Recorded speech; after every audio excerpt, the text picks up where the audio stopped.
ආයුබෝවන් අද කාලේ ගොඩක් අය ගෙදර ඉඳන් වැඩ කරනවා නැත්නම් ඔෆිස් එකයි ගෙදරයි දෙකේම වැඩ කරනෝ නේද?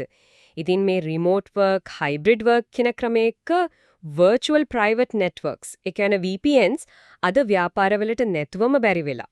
ඔව් ඒක ඇත්ත. ඉතින් අද අපි මේ ගැඹුරින් කතා කරන්න යන්නේ අපිට ලැබිලා තියෙන මූලාශ්‍ර අර ආරක්ෂිත දුරස්ත ප්‍රවේශය VPN සිට ZTNS දක්වා කියන වාර්තාවේ කරුණුත් එක්ක VPN ආරක්ෂාවේ දැන් තියෙන තත්වය අභියෝග සහ මේ දුරස්ත ප්‍රවේශේ කොයි පැත්තටද යන්නේ අර ZTNS වගේ දේවල් ගැන. සරලවම කිව්වොත් VPN එකක් කියන්නේ අන්තර්ජාලය වගේ පොදු තැනක් හරහා තමන්ගේ ප්‍රයිවට් නෙට්වර්ක් එකට අර ආරක්ෂිත එන්ක්‍රිප්ට් කරපු ටනල් එකක් වගේ හදාගන්න එකනේ. දත් යවන්න. ඕ හරියට හරි. රිමෝට් ඇක්සස් සයිට් ටු සයිට් කියලාත් වර්ග තියෙනවා. හරි. හැබැයි ඉතින් අර වාර්තාවේ කියන අනිත් පැත්ත තමයි මේ VPN මෙච්චර ව්‍යාපාරවලට වැදගත් වුණාට ඒකම තමයි සයිබර් ප්‍රහාරයක වඩිය මිලක් කරන තැනක් වෙලා තියෙන්නෙත්. ඒක ටිකක් අමුතුයි නේද? ඔව්. Zscaler 2024 වාර්තාවේ තියෙනවා ගිය අවුරුද්දේ සර්වේ කරපු ආයතන වලින් 56%ක්ම ඒ කියන්නේ භාගයකට වඩා VPN සම්බන්ධ ප්‍රහාරයකට හරි කීපයකට හරි මුහුණ දීලා තියෙනවා කියලා. 56%ක්. ඒක නම් සැහෙන ලොකු ගාණක්. අයි මේ VPN මෙච්චර ලීසියෙන් අහුවෙන්නේ මොනවද මේ වාර්තාවල කියන ප්‍රධාන දුර්වලතා? වාර්තාවල ප්‍රධාන කාරණා කීපයක්ම පෙන්වා දෙනවා. අංක 1 තමයි අර පද්ධති අප්ඩේට් නොකරන එක. ඒ කියන්නේ පැච් නොකර ඉන්න එක. පැච් නොකරන එක. ඔව්. VPN software එකක හරි device එකක හරි අලුතෙන් හොයාගන්න security hole එකක් අපි කියන්නේ CVE කියලා ඒක ප්‍රසිද්ධ වෙලා සමහර වෙලාවට පැය කීපයක් යන්න කලින් අර හැකර්ලා ඒක පාවිච්චි කරලා ඇටැක් කරන්න පටන් ගන්නවා. එච්චර ඉක්මනට? ඔව්. වාර්තාවල කියනවා ආයතන පැච් දාන ස්පීඩ් එකයි ප්‍රහාරකයෝ එකින් ප්‍රයෝජන ගන්න ස්පීඩ් එකයි අතර ලොකු පරතරයක් තියෙනවා කියලා. ඒක ලොකු ප්‍රශ්නයක්. හරි. එතකොට පළවෙනි එක පැච් නොකරන එක. තව දෙවෙනි එක තමයි අර සත්‍යාපනය. ඒ කියන්නේ ඔතෙන්ටිකේෂන් එක දුර්වල වෙන එක. ගොඩක් වෙලාවට ලේසියෙන් හිතා ගන්න පුරන් පාස්වර්ඩ් පාවිච්චි කරන එක. එහෙම නැත්නම් හොරකම් කරගත්ත පාස්වර්ඩ් පාවිච්චි කරන එක. විශේෂයෙන්ම মালටි ෆැක්ටර් ඔතෙන්ටිකේෂන් ඒ කියන්නේ MFA පාවිච්චි නොකරන එක ලොකුම ලොකු අවදානමක් විදිහට තමයි වාර්තා පෙන්වා දෙන්නේ. අර පාස්වර්ඩ් එක විතරක් මදි කියන එක MFA නැති එක. හරි. තුම්බඩියට සමහර වෙලාවට මේ VPN හරියට කන්ෆිගර් කරලා නැති එක ඒ වගේම ඕනවට වඩා ඇක්සස් දෙන එක. සමහර තැන්වල VPN එකෙන් ලොග් වුණාම යූසර්ට එයාට අදාළ නැති මුළු නෙට්වර්ක් එකටම ඇක්සස් ලැබෙනවා. ෆ්ලැට් නෙට්වර්ක් ඇක්සස් කියලාත් කියනවා. ඒ කියන්නේ එක තැනකින් ඇතුළු වුණාම හැමතැනම යන්න පුළුවන් වගේ. හරියට හරි. ඉතින් ඇටැකර් කෙනෙක් කොහොමින් හරි VPN එකෙන් ඇතුළුනොත් එයාට ලේසියෙන්ම නෙට්වර්ක් එකේ එහාට මෙහාට යන්න, ඒ කියන්නේ lateral movement කරන්න පාර පෑදෙනවා. ඒකනම් භයානකයි.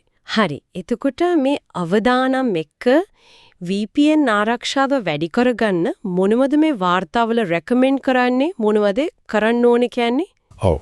ඒකටත් හොඳම පිළිවෙත් කීපයක් ගැන පැහැදිලිවම කියනවා. පළවෙනිම දේ කොහොම හරි හැම VPN access එකටම අර MFA අනිවාර්ය කරන්නම ඕන. MFA අනිවාර්යෙන්ම. ඔව්.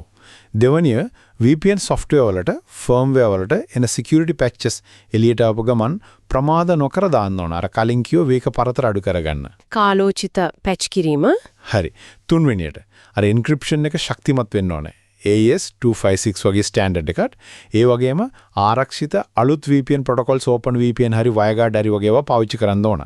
අර පරණ PPTP වගේ අනාරක්ෂිත ඒවා නම් අනිවාර්යයෙන්ම අයින් කරන්න ඕන කියලාත් කියනවා. පරණ ඒවෙන් වලකින්න ඕන. ඔව් ඊළඟට අර අවම වරප්‍රසාද ප්‍රතිපත්තිය කියන එක.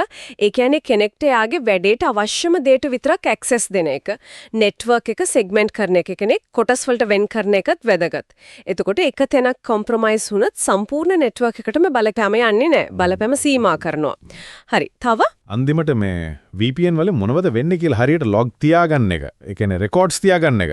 ඒවා නිකන් තියාගෙන ඉඳලා මදි. ඒවා monitor කරන්නත් ඕනේ. සැකකටයුතු දෙයක් දැක්කොත් alert එකක් කරන්න හදාගන්නත් ඕනේ. ඔව් නිකන් log තිබ්බට වැඩක් නැහැ නේද? බලන්නත් එපා. හරි. එතකොට මේ VPN වල තියෙන අභියෝගත් එක්ක අනාගතේ මොකක් වෙයිද? මේ report එකේ මොනවද තියෙන්නේ ඒ ගැන?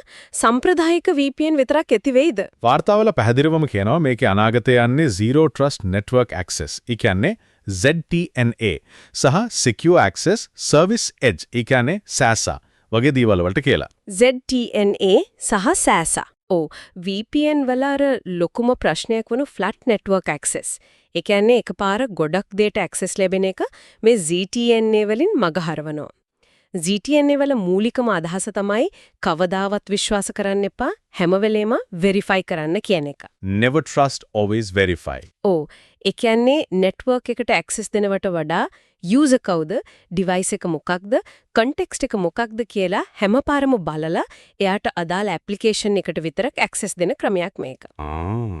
ඒක නම් ලොකු වෙනසක්. SAS කියන්නේ තවත් ස්ටෙප් එකක් ඉස්සරහට ගිහින් මේ ZTNA එක්ක network security functions ගොඩක් cloud එක හරහා deliver කරන ආකිටෙක්චර් එකක්. හරිම පැහැදිලි. එහෙනම් අද කතා කරපු දේවල් පොඩ්ඩක් එකතු කරොත් VPN කියන්නේ තාමත් අත්‍යවශ්‍ය දෙයක්.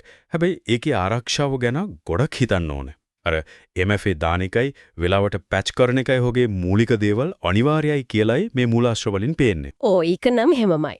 ඒකම දුරස්ත ප්‍රවේශයේ අනාගතයේ අර ZTNA SASE වගේ හැමතේම තහවුරු කරලා කන්ටෙක්ස්ට් එකත් බලලා ඇක්සස් දෙන ක්‍රමවලට යනවා කියන එකත් පැහැදිලි.